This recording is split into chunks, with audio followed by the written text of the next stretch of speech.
नमस्कार दोस्तों, मैं निपुण आलम बैन आप सबका स्वागत करता हूं।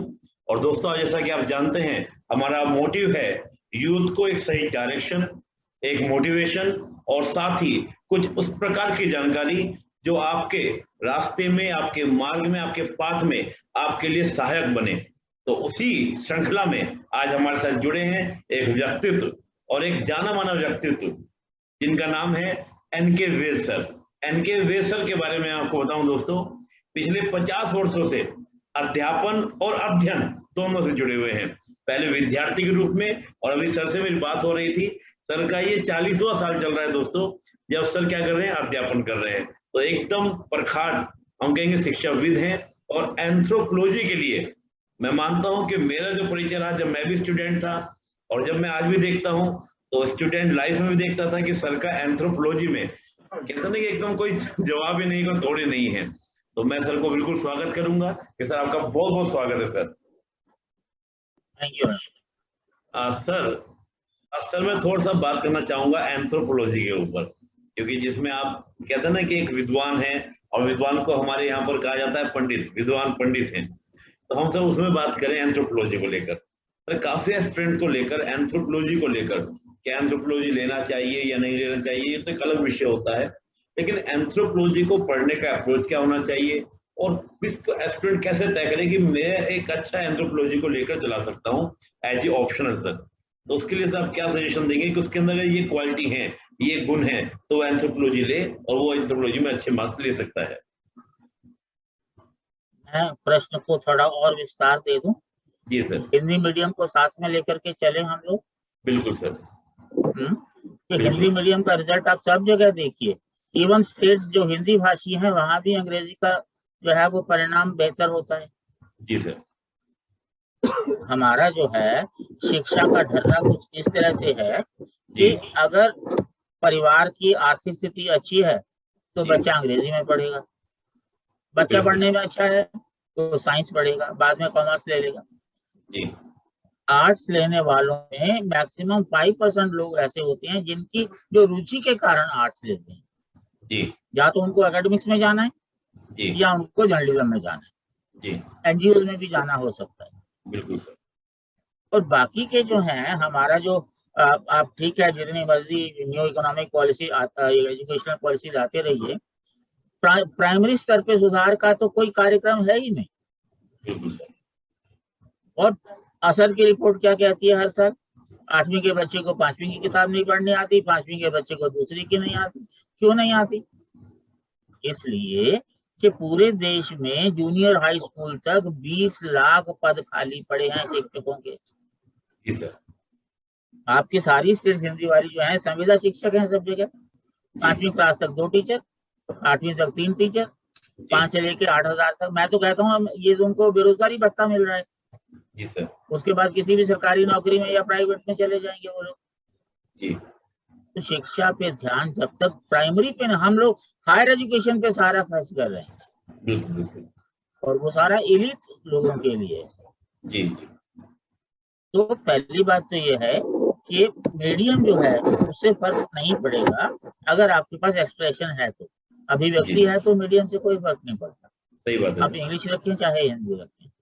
बिल्कुल। दूसरी बात क्या है कि पढ़ने की आदत। अब मुझे समझ नहीं आता कि अक्सर लोग हमारे पास आते हैं, इंजीनियर हैं, हॉबी क्या है सर? चुप, डेवलप ही नहीं की। अरे यार करते क्या रहे हो जिंदगी में? 24 घंटे होते हैं यार। आर्ट्स वालों का भी यही हाल है। जी। अब आप अपने और हमारे वक्त का समय देखिए कि हम लोग जब बाजार में निकलते थे, कोई भी किताब आती थी यार, नई किताब आई है उठा के देखें क्या है इसमें। जी। अब बच्चे बाजार जाते हैं, किताब ओहो एक और मैटर आ गया। जी। अरे भाई आप देख करके रिजेक्ट कर दीजिए, वो अलग बात है। जी। और एक दूसरी प्रॉब्लम जो हिंदी मीडियम में है, ये भैया वाला कंसेप्ट है। भैया ने इतना पढ़ा, खासतौर से जो इलाहाबाद और पटना के बच्चे हैं। जी। अरे भैया ने जो 400 पेज के नोट तैयार किए थे, कम से कम 4,000 पेज पढ़े होंगे भाई। बिल्कुल। उसकी बैकग्राउंड भी देखिए। जी। वो कोई नहीं देखता। सबसे बड़ी समस्या एक और है, हमारे यहाँ गुरुजी वाली परंपरा जो है, गुरुजी ने कहा है, बहुत अच्छी है हालांकि बात, लेकिन गुरुत्व भी तो होना चाहिए। जैसे पूरे मुखर्जी नगर में अगर आप कहीं जाएं, एंथ्रो नहीं, एंथ्रो में मार्क्स नहीं आते। जो मुझे फोन करके पूछते हैं, मैं उनसे कहता हूं कि भैया जिन्होंने कहा है उनसे पूछे कि उनके कितने बच्चे पास हुए उनके सब्जेक्ट में। ऐसे ऐसे लोग हैं जो हजारों बच्चों को पढ़ाते हैं। मैं तो कहता हूं कि मेरे को 10 बच्चे दे दीजिए चुन के हिंदी मीडियम से, 10 में से एक बच्चे के पास होने की जिम्मेदारी मेरी, एक साल का। समस्या क्या है कि व्यवसाय है, आपको अंतर करना पड़ेगा प्रोफेशन में और कॉमर्स। अगर आप रिजल्ट दे रहे हैं तो पैसा तो पीछे पीछे भागता है था। लेकिन आप पैसे के पीछे भागेंगे तो आएगा कि नहीं आएगा वो तो आप पे निर्भर करता है। विज्ञापन के आधार पे आप दे दीजिए। अब सारे टॉपर जो हैं सभी लोगों के होते हैं। आपको पता है इस बार का टॉपर कहाँ का है? जी जी सर। कहाँ का है? बिहार से, जो शुभम कुमार को। क्या सब्जेक्ट है? सब्जेक्ट नहीं देखा सर मैंने उनका, ऑप्शन नहीं सब्जेक्ट देखा। उसका एंथ्रोपोलॉजी है। जी जी हाँ, सॉरी सर, मिस कर गया। हाँ, और आज तक हमने विज्ञापन नहीं दिया उसका, और दुनिया भर के इंस्टीट्यूट दावा कर रहे हैं कि हमारा स्टूडेंट है, हमारा स्टूडेंट। हमें मजा आ रहा है। और उसके जो है मार्क्स जी ऑप्शनल में 320, सेकेंड टॉपर से 36 मार्क्स ज्यादा। जी, सब कुछ डिसाइड हो गया। बाकी एवरेज है इसको, लेकिन कवर नहीं कर पाए। जी, सेकेंड टॉपर के 2 नंबर कम है सिर्फ। जी, मतलब ऑप्शनल में उसके 3 नंबर कम हो जाते तो सेकंड हो जाता है। कितना महत्व है ऑप्शन का। बिल्कुल बिल्कुल। और हिंदी मीडियम में लोगों को पता है कि इतिहास और हिंदी साहित्य की परफॉर्मेंस अच्छी हो सकती है। जी, लोगों को पता है कि राजनीति शास्त्र एक ऐसा विषय है जो आधी से ज्यादा जीएस कवर करता है। जी, लोगों को पता है कि ज्योग्राफी एक ऐसा विषय है जो इंटरनल सिक्योरिटी, एनवायरमेंट, इवन आधी इकोनॉमिक्स, डिजास्टर मैनेजमेंट, उस सब का आधार बनता है। पर लोग ये फिलोसफी, मैं मानता हूं कि हम सब थोड़े थोड़े फिलोसफर हैं, पर इसका मतलब ये थोड़ी है कि फिलोसफी ले लें, आईएएस बनने के बाद पढ़ते रहिएगा। बिल्कुल सही बात है। और दूसरी बात क्या है कि हम जो भी पढ़ते हैं उसका विश्लेषण नहीं करते। जी, जैसे मान लीजिए आप वर्ल्ड हिस्ट्री पढ़ रहे हैं, जैन में पढ़ी, अब पढ़ के बस हो गया, तो सब तो वही पढ़ रहे हैं। जी, जैसे क्वालिटी है, आप लक्ष्मीकांत पढ़ रहे हैं, सब पढ़ रहे हैं, बिल्कुल तो आपको नंबर क्यों देगा सर जी? सही बात है। मैं हमेशा बच्चों से कहता हूँ कि जैसे गाय जो है एकदम से सारा कुछ चारा ले जाती है, फिर धीरे धीरे जुगाली करती है, आपको भी पढ़ाई में वो जुगाली करनी, दूध निकालना है, मंथन करना है। जी, लेकिन वो कैसे? उसके लिए मेंटर चाहिए। बच्चे तो बच्चे ही रहेंगे। बिल्कुल। और मेंटर अगर पूरी तरह से व्यवसायिक होंगे तो जो हाल हिंदी मीडियम का हो रहा है वही होगा। बिल्कुल सर। और दूसरी बात क्या है, एक सिंपल सी बात, जैसे मैं बताऊं हिंदी साहित्य मेरी बहुत रुचि है जी, मेरे पास जितने भी बच्चे आते हैं हिंदी साहित्य क्यों लिया? बस सर अच्छा नंबर। जब तक रुझान नहीं होगा हिंदी साहित्य मार्क्स नहीं देगा भाई। जी, कोई आता है तो मैं उनसे पूछता हूँ, अच्छा ये बताइए कोई एक ऐसा राइटर जिसके 5 उपन्यास आपने पढ़े हो प्रेमचंद को छोड़ के? जी, किसी ने नहीं पढ़े होते। जी, फिर मैं कहता अच्छा चलो कोई 5 अनुवाद पढ़े हो आप? जी, वो भी नहीं पढ़े होते। जी, तो रुचि कहाँ से हुई फिर? बिल्कुल सर। जैसे कबीर ग्रंथावली पहले 100 स्टांजा है। जी, अरे जब व्याख्या करनी है तो 101 का संदर्भ दीजिए ताकि एग्जामिनर को पता लगे कि आपकी कैनवस बड़ी है। वो कोचिंग में बताया नहीं जाता।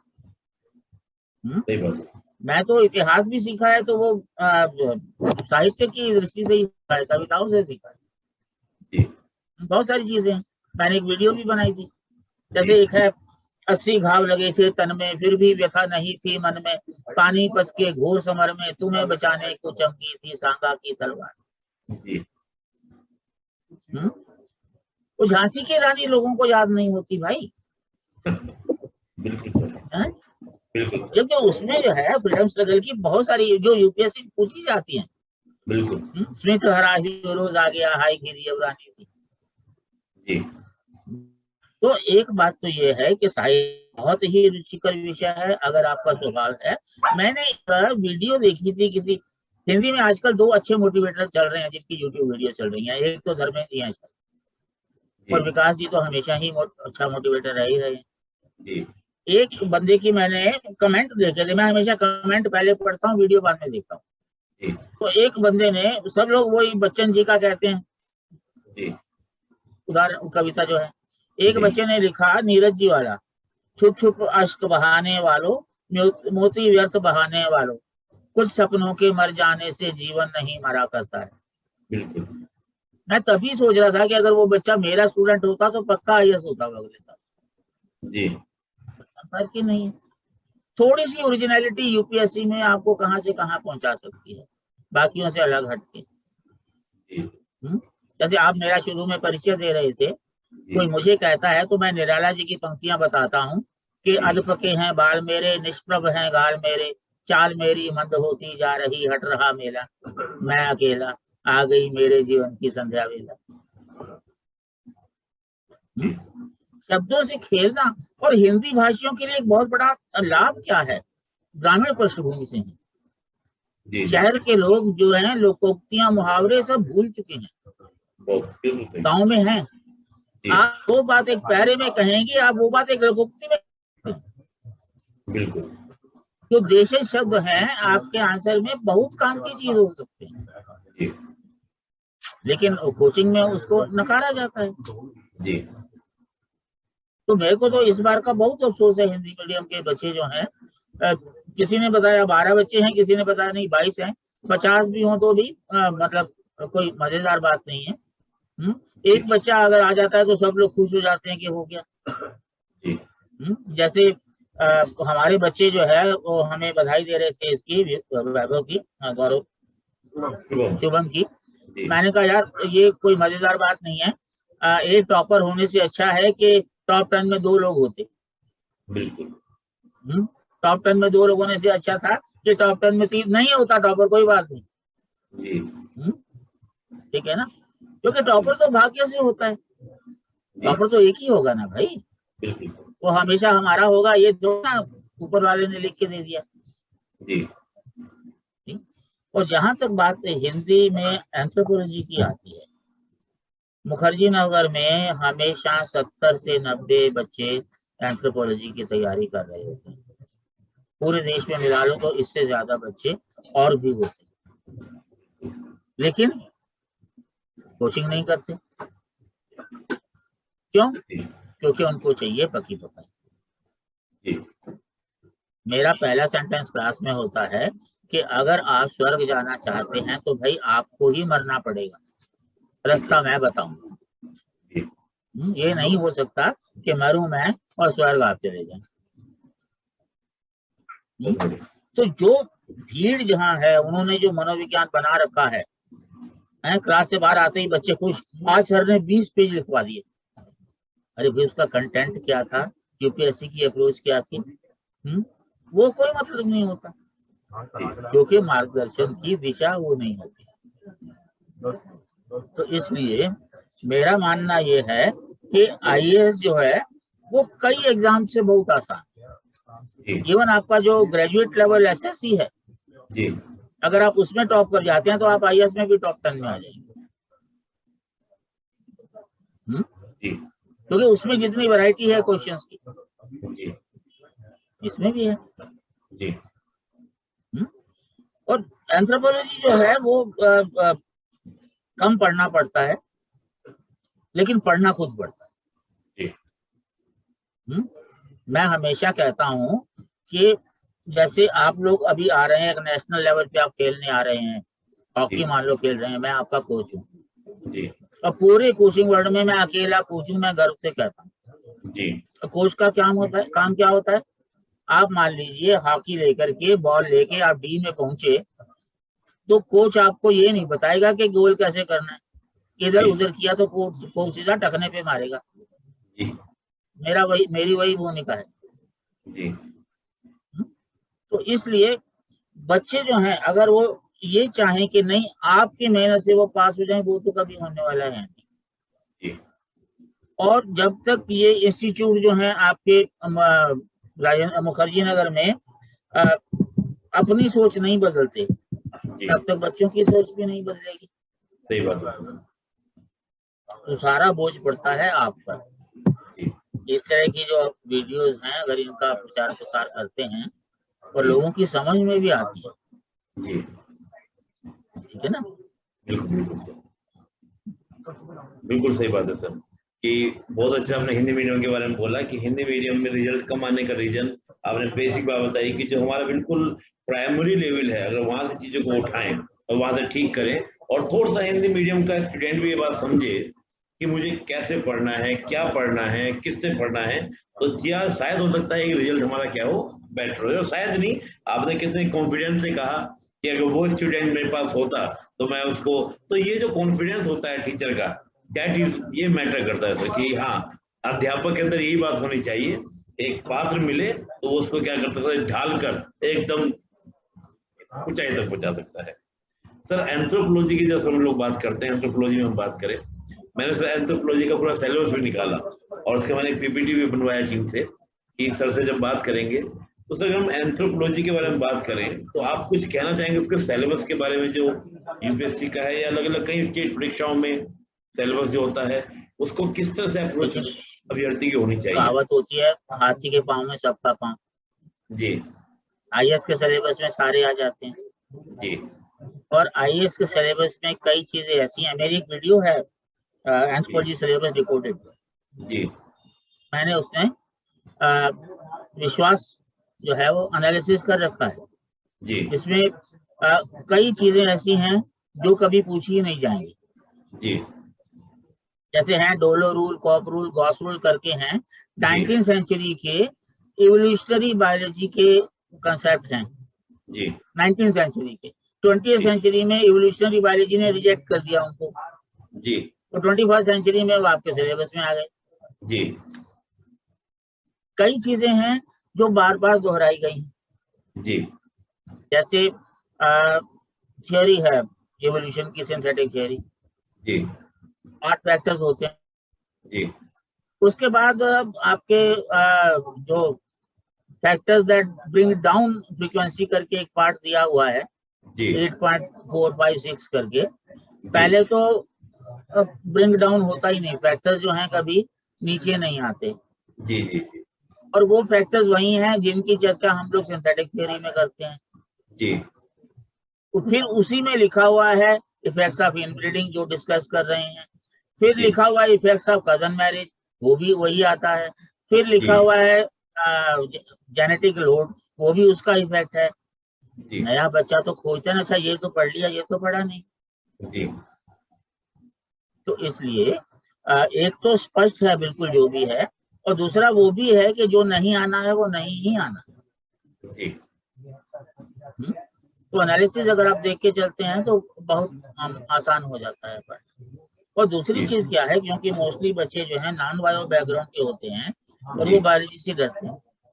जी। इंग्लिश वाले तो नहीं डरते। जी। इस बार का topper engineer, last to last year second fourth rank engineer, जी है ना? जी। जी। तो कोई भी टेक्निकल सब्जेक्ट होता है तो उसका जो सबसे इम्पोर्टेंट पार्ट होता है वो होता है टर्मिनोलॉजी। बिल्कुल सर। जैसे मेरे पास जो इंजीनियर आते हैं, सर बायो का बैकग्राउंड नहीं है, मैं उसे पूछता हूँ अच्छा तुम्हें इसका बैकग्राउंड है? कहते जी है। मैं कहता हूँ अच्छा एक लाइन में इनर्शिया समझाओ। जी।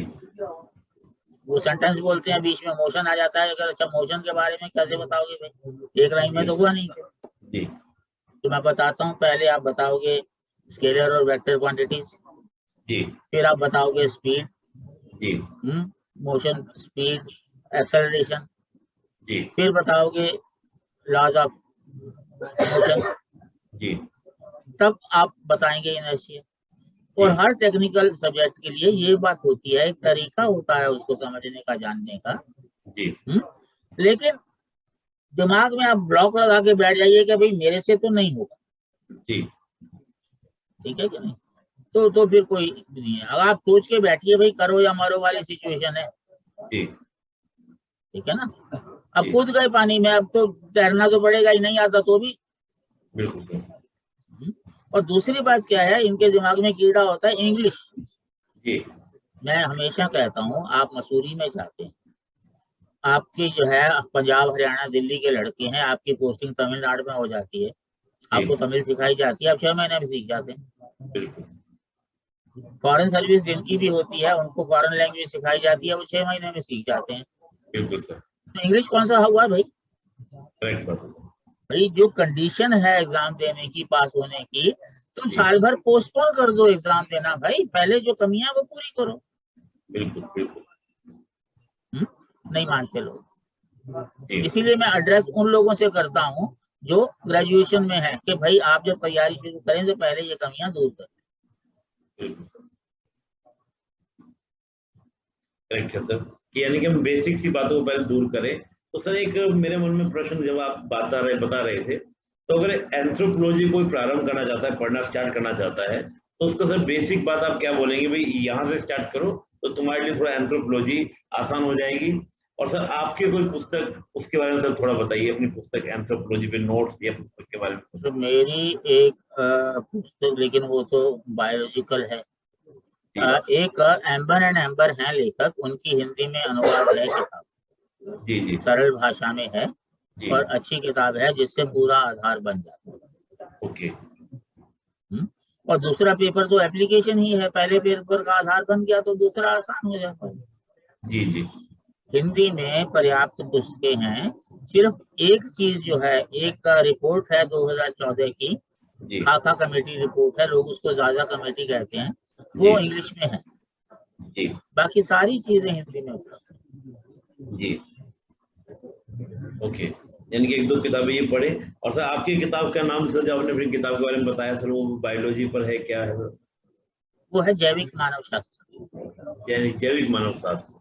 तो अगर हम पूरे सिलेबस को देखें जैसे आपका किताब से, तो जैविक मानव शास्त्र का जो टॉपिक है, एक चौथाई, एक चौथाई। जी जी जी, एक चौथाई पूरा हो जाएगा ऐसे ही उसमें। एक और किताब है, जनजातीय विकास कुनबा डूबा क्यों। जी, ये आपका लिखा हुआ सर दूसरा किताब भी जनजाति। हाँ जी। जी, तो ये दोनों किताबों से करीब 1/4 सिलेबस हमारा पूरा हो जाएगा एंथ्रोपोलॉजी का। करीब 30% कवर हो जाएगा। 30% कवर हो जाएगा। तो जो बाकी सिलेबस है उस किताब को उनके लिए, जैसे आपने वो किताब सारा का, मैंने बता रखा है वीडियोस में। मैंने ना अपने चैनल पे एक सीरीज बनाई है 3 वीडियोस की, अच्छा कड़वी बात। जी जी जी वो हिंदी मीडियम के बच्चों की जिज्ञासाओं को शांत करने के लिए भी, उनको जी लताड़ने के लिए भी। जी हाँ, जी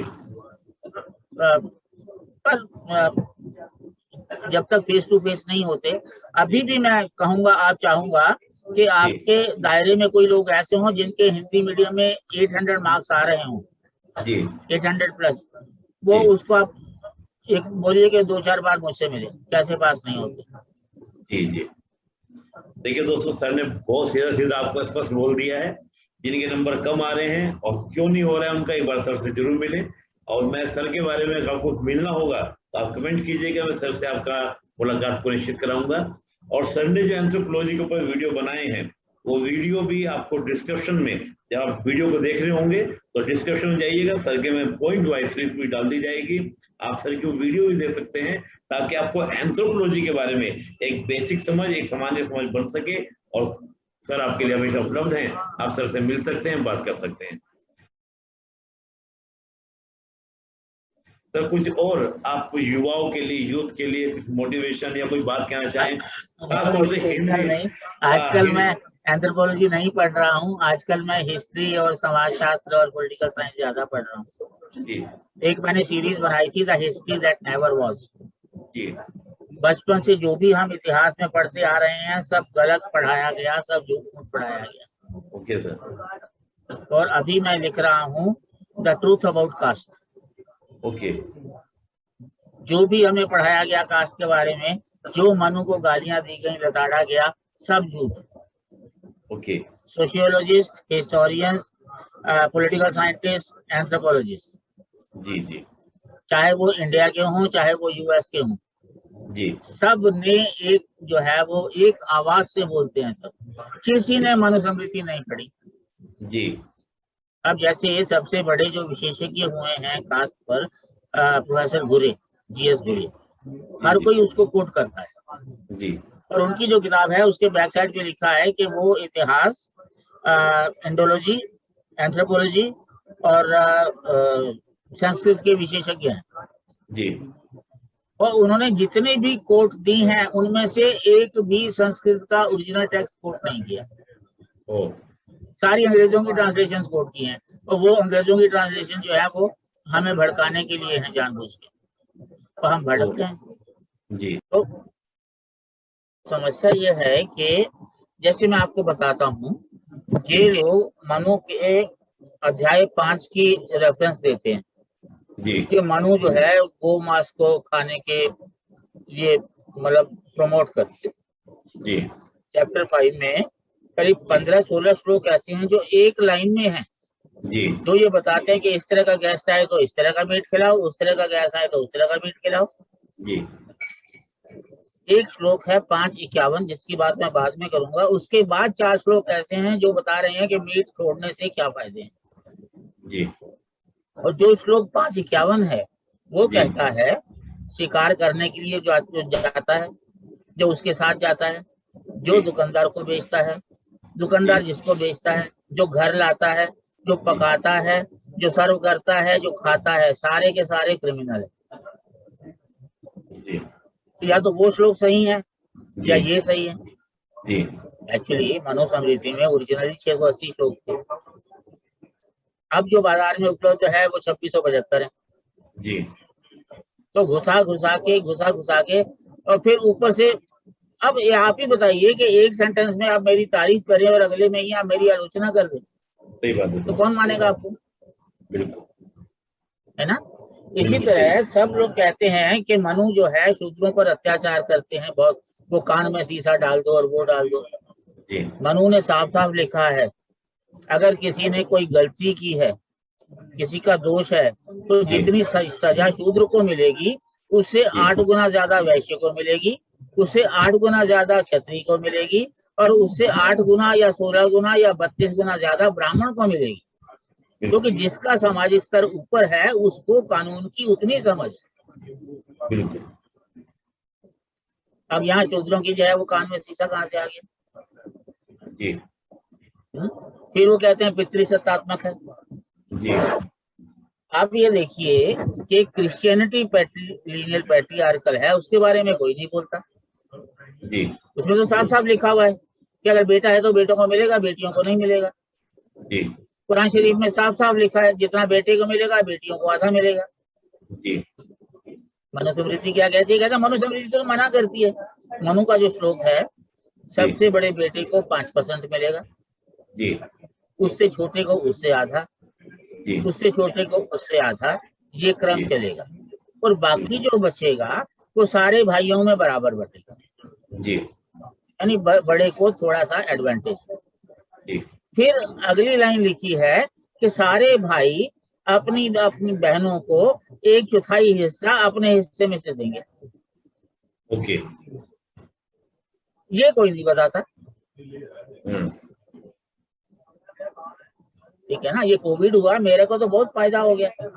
मैंने ऋग्वेद का ट्रांसलेशन पढ़ा, मैंने पूरी मनुस्मृति पढ़ी, मनुस्मृति का मूल्यांकन पढ़ा, हुनसांग पढ़ा, बाह्यान पढ़ा, बलबन पढ़ा, इब्न बतूता पढ़ा, तुझके जहांगीरी पढ़ी, बाबरनामा पढ़ा, आर शर्मा, इरफान हबीब, रोमिला थापर, डी.एच. झा, सबकी सारी किताबें एनसीईआरटी 6ठी से 12वीं तक 3 बार छपी है वो भी। और आपका भाषण सब पढ़ते। तो फिर बाद में रियलाइज किया कि हमें क्या पढ़ाया जा रहा था यार, हम भी अपने बच्चों को पढ़ा रहे थे वही चीज।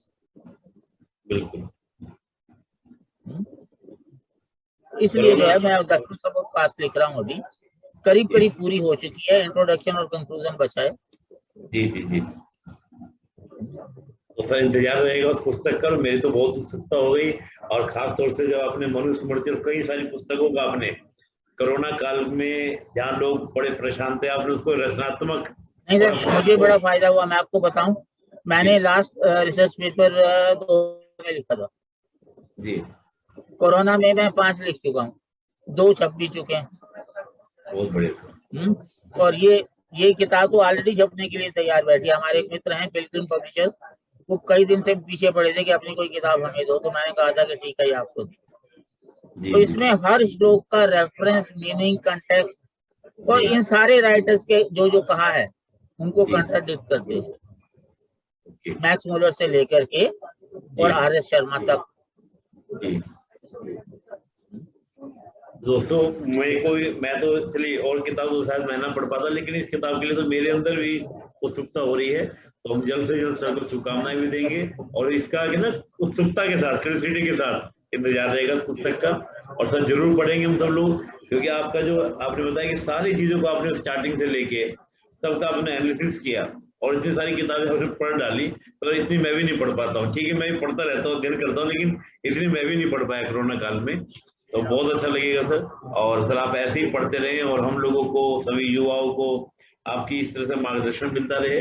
और सबसे बड़ी बात क्या है सर कि हम औरों के द्वारा जो हमारे इतिहास का विश्लेषण हुआ है हम उसको क्यों पढ़े, हम अपने नजरिए से, अपने दृष्टि से और तर्क के साथ यानी कि लॉजिकली पढ़े और सत्य को जाने। तो ये सर बहुत बड़ा योगदान होगा हम सब युवाओं के लिए, सबके लिए, ताकि वो सही चीज को जान सके। क्योंकि अधूरा ज्ञान, गलत ज्ञान कहीं ना कहीं हमारी संस्कृति के लिए, हमारे समाज के लिए और हमारी सब चीजों के लिए हानिकारक होता है भविष्य में। क्योंकि जब तक हम अपने इतिहास में गौरव करने वाले पलों को नहीं जानेंगे कि हमारा गौरव, हमारा साहित्य कितना उच्च कोटि का था, तो हम अपना भी मोटिवेशन नहीं बढ़ा पाते हैं सर।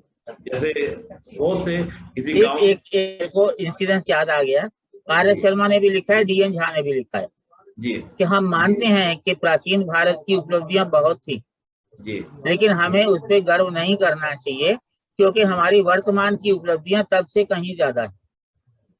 दोनों ने एक ही चीज लिखी है जी। तो मैंने उस पर टिप्पणी की है कि इससे गलत तर्क तो, कुतर्क तो हो ही नहीं सकता जी। क्यों? अगर तुलना करनी है तो उस समय के भारत की उस समय के विश्व से करो। बिल्कुल। आप कह रहे हो आज से, तो हम आज पर भी गर्व नहीं कर सकते क्योंकि कल की हमारी उपलब्धियां आज से ज्यादा होंगी। बिल्कुल, तो आज भी गर्व मत करो। बिल्कुल सर। और समकालीनता से सर तुलना होगी ना, अब पिछले से तो आगे, हमेशा आगे बढ़ते ही जाएगा आदमी। आज हम कारों में चल रहे हैं, कल को उड़ने वाली कारें आ रही हैं, तो नहीं कहेंगे उड़ने वाली कारें बेहतर है, पिछली कारें बेकार थी।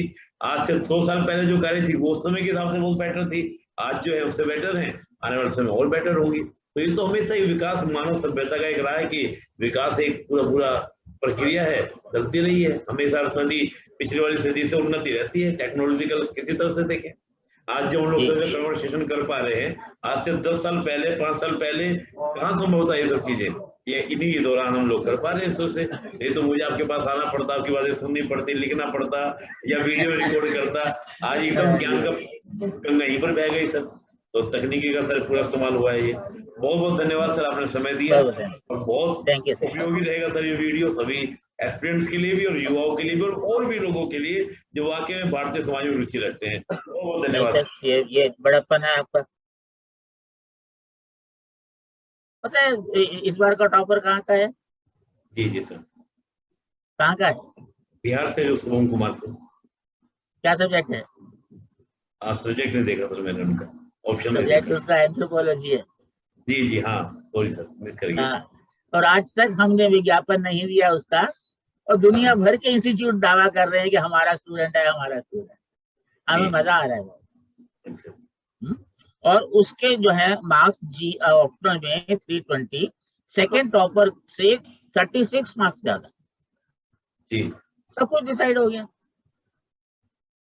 बाकी एवरेज है इसको लेकिन कवर नहीं कर पाए। जी। सेकेंड टॉपर के 2 नंबर कम है सिर्फ। जी।